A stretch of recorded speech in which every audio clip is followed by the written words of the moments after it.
Salut la compagnie, c'est Jules Melon et aujourd'hui dans Impro Ciné Critique, je vais vous parler d'un grand classique de l'histoire du cinéma hollywoodien qui fête ses 70 ans en sortie française, mine de rien.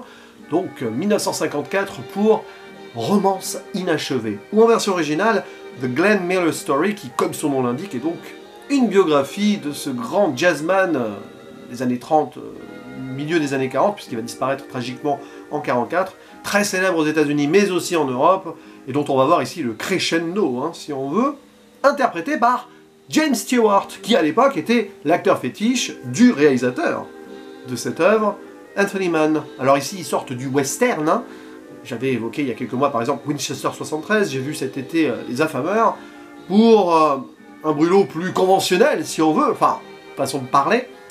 Je crois qu'il y en aura encore au moins une de collaboration entre les deux hommes par la suite, où ils retrouveront d'ailleurs June Allison, qui est l'actrice principale interprétant la compagne de Glenn Miller. On reconnaîtra aussi pêle-mêle Charles Drake, Henry Morgan, George Tobias, et dans leur propre rôle des artistes de l'époque, alors qu'ils jouent eux-mêmes une dizaine d'années après, mais quand même. Frances Langford, par exemple, une chanteuse, actrice également, qui a beaucoup performé pour l'armée pendant la Seconde Guerre mondiale, et on la voit du coup à un moment. Louis Armstrong, bien sûr, dont on entend la voix avant de le voir, et on comprend que c'est lui, et c'est vraiment lui, et j'en passe. Je crois qu'il y a un certain Ben Pollack qui a un rôle un peu plus marqué quand même, puisqu'il a beaucoup collaboré avec Glenn Miller avant que celui-ci un petit peu ne vole de ses propres ailes. Et l'histoire donc se déroule entre 1929, grosso modo, et sa disparition de 1944.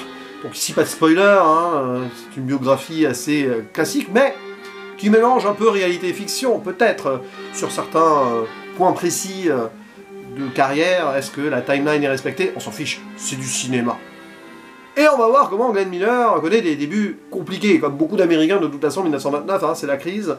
Alors, c'est pas directement mentionné, la Grande Dépression, là, mais on le voit presque être obligé de mettre son trombone, son instrument de prédilection, une sorte de continuité de lui-même, à un prêteur sur gage pour récupérer les sommes. Finalement, il récupère très vite parce qu'il est très pote avec ce monsieur.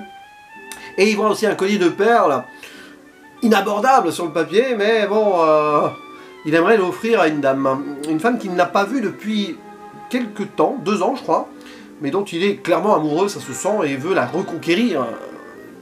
Ainsi, il va même la rencontrer en pleine nuit, comme ça. Enfin, il y a une idée d'élan romantique, et elle va se laisser séduire, forcément, devenir sa muse aussi, et celle qui sera peut-être la mère de ses enfants. Alors, c'est compliqué, elle peut pas en avoir, mais ils vont en adopter, bon bref. Mais on va surtout suivre donc la montée crescendo dans cette carrière d'un Glenn Miller très méticuleux et précis, qui voulait, on va dire, revisiter, révolutionner à sa manière le jazz, ou la musique de cette époque-là, qui était populaire, et ajouter quelque chose de personnel. Et on le voit très vite, au début, ok, il va postuler pour quelques jazz bands, etc., mais on sent qu'il a envie de voler de ses propres ailes. Il travaille pour Broadway, mais c'est pas que ça le passionne pas, c'est compliqué. Et puis il y a ce tube, Moonlight Serenade, donc vous avez entendu un petit extrait en fond là avant, celui-ci que vous connaissez très bien également, qui au début est pris donc pour être interprété par une chanteuse, ça lui plaît pas, puis on va le voir bosser dessus pour en faire donc la version qui est devenue culte dans le monde entier. Et c'est ainsi justement qu'on va voir sa montée de carrière et le fait qu'il deviendra célèbre et incontournable très vite avec son Glenn Miller Band, etc., etc. Vous connaissez l'histoire ou pas, vous connaissez surtout, en tout cas en priorité, ces 2 morceaux là, le premier que vous avez entendu en fond et celui en ce moment, In the Mood, qui sont évidemment phares dans le film, mais il y en a d'autres, et certains même qui ont une importance importante dans la narration et la diégèse. Oui, c'est un film très classique, c'est même pas le meilleur Anthony Mann pour moi en soi, ni le meilleur rôle de James Stewart. Il est excellent, il est impeccable, comme d'habitude. Et il rentre de plus en plus dans le personnage au fur et à mesure que le film avance, et c'est peut-être quand même l'un de ses meilleurs rôles, vraiment, évidemment, parce que il y a quelque chose de fort dans ce côté très américain, parfait pour les Américains à l'époque. Et justement, il joue quelqu'un qui représente l'Amérique. On peut pas le nier. C'est pour ça que c'est très classique. C'est pas non plus conservateur ultime, mais vous voyez, on est vraiment dans des plates-bandes très ciblées et jalonnées.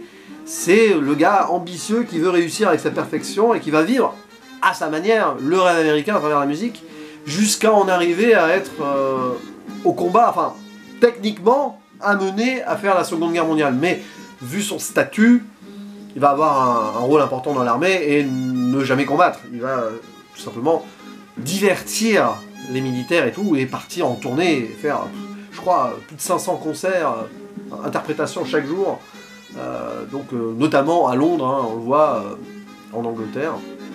Et c'est ainsi qu'il va motiver, redynamiter les troupes un petit peu.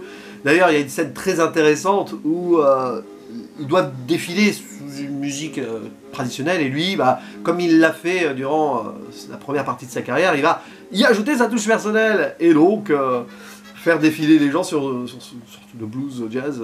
Alors ça met en colère le général, mais très vite, bah, tout le monde a l'air content, donc il ne dira pas grand chose. Il y a cette idée, la fin est géniale, enfin, le dernier acte, quand il est à l'armée, c'est très fort. Que ce soit dans le montage d'ailleurs, et certains moments, et ces chansons aussi, voilà, interprétées devant l'auditoire, tout cela, bon. Mais oui, c'est quand même un pan cinématographique important, c'est là où on voit que le cinéma, tout simplement, épouse l'histoire, et ça c'est très américain. Et dans ce sens, le film est parfaitement réussi, quand bien même, sur sa réalisation en tant que telle, on pourrait avoir des choses à redire. Qu'il n'y ait pas de fioriture, c'est pas un problème, puisque c'est dans le cahier des charges, et c'est l'histoire qui compte, la grande histoire ici d'une certaine manière, avant ce qu'on va en faire avec la caméra. On sent qu'Anthony Mann, il respecte énormément, j'allais dire, le matériau de base. Le monsieur, qui était une institution, ça faisait 10 ans qu'il avait disparu, donc vous imaginez tout le truc autour, hein, on imagine en tout cas. Et il prend son temps, Anthony Mann, de nous montrer le musicien, que ce soit donc en interprétation, en tant que big band, et d'ailleurs on voit hein, de plus en plus, il y a beaucoup de gens là, qui l'adulent et avec qui il joue. Donc il y a ces petits trucs là où on voit qu'il abandonne vraiment en fait le cinéma en tant que tel pour essayer d'en faire une reconstitution historique, mais vraiment. Et là, James Stewart devient Glenn Miller, clairement. Et ces moments aussi de composition où justement pour Moonlight Serenade, il va y passer des nuits et tout à tout perfectionner. C'est l'homme qui va privilégier son travail à sa compagne, et c'est le paradoxe du film, juste pour ça, hein, parce qu'il va aussi, une nuit, un moment, attendre dehors pour lui donner son collier. Donc c'est l'abnégation absolue, et donc ouais, c'est l'Amérique, quoi. C'est-à-dire que c'est quelqu'un qui va avoir le dépassement de soi pour conquérir la femme qu'il veut, qu'il aime, et aller au bout de son, j'allais dire son ambition, son idée de perfection, plus qu'ambition musicale. Mais c'est lié aussi à cet amour, c'est-à-dire que, par exemple, là vous entendez en fond le morceau String of Pearls, c'est en rapport avec ce collier de perles donc qu'il lui a offert la nuit, et ça lui inspire une des chansons phares de sa carrière. Et son épouse, elle est consciente de cela, et il y a des déclarations d'amour en continu, en fait, à travers la musique de Glenn Miller, donc il y a une double obsession aussi envers sa compagne et envers sa musique, voilà, qui l'adule plus que tout de toute façon. Et il vit pour ça. Et tant et si bien qu'arrivé au bout, étant une figure de l'Amérique, il a envie aussi de participer à cette Seconde Guerre mondiale, à sa manière. C'est amusant parce qu'il y a presque un écho avec la réalité qui est celle de James Stewart, qui lui-même s'est engagé à la guerre. Et après, ça a, on va dire, changé sa carrière d'une certaine façon. Je crois que le film qu'il jouera après, où il interprète un champion de baseball, c'est pareil, c'est un écho à ce qu'il a fait. C'est-à-dire, il a été appelé, il est revenu donc, pour servir son pays, etc. Et je pense que c'est un choix ici intéressant. Je ne sais pas si, du coup, Anthony Mann et ou James Stewart étaient fans de Glenn Miller. Mais en tout cas, ce qui est certain, c'est qu'on sent vraiment, mais vraiment, une envie de rendre hommage à un monsieur qui est parti comme ça, de façon brutale. C'est-à-dire que il a pris l'avion et alors je sais plus, je crois que c'est entre Londres et pour aller à Paris, et il n'est jamais arrivé. Et on n'a jamais retrouvé ni l'épave ni rien du tout, enfin, je crois pas. Et donc il y a eu un mystère là-dessus, on a appris ça plusieurs jours après. Et du coup ça donne une dimension encore plus légendaire à cet homme. Et la fin est passionnante. Je vais pas faire de zone spoiler parce que c'est pas grave.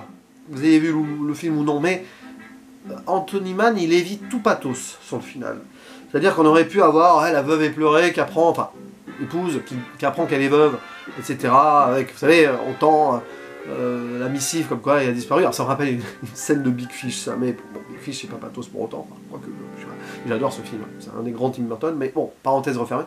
Il y a cette idée qu'à la fin, il y a cette ellipse, c'est-à-dire qu'on retrouve l'épouse à Noël, donc une dizaine de jours après la disparition, et elle regarde un hommage à la télé.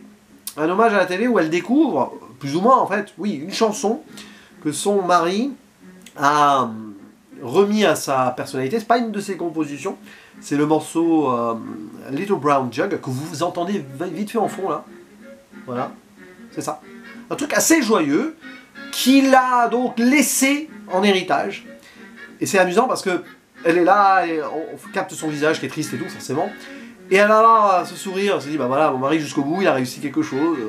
Et ça donne, voilà, on va dire, quoi qu'il arrive, une sorte d'immortalité à son époux. Et c'est pour ça qu'elle se sent bien.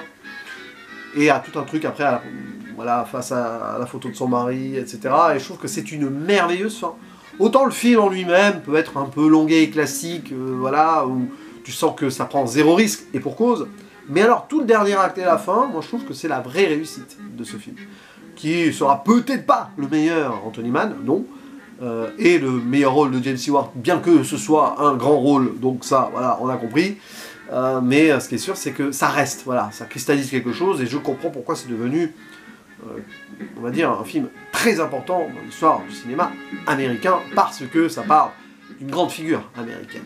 N'hésitez pas à dire en commentaire ce que vous pensez de ce film, de la musique de Glenn Miller aussi, bien sûr, de la performance de James Stewart, du cinéma d'Anthony Mann, bref, soyez libres, tant que ça reste assez lié quand même à l'œuvre dont on parle ici. Je vous dis à la prochaine. Ciao.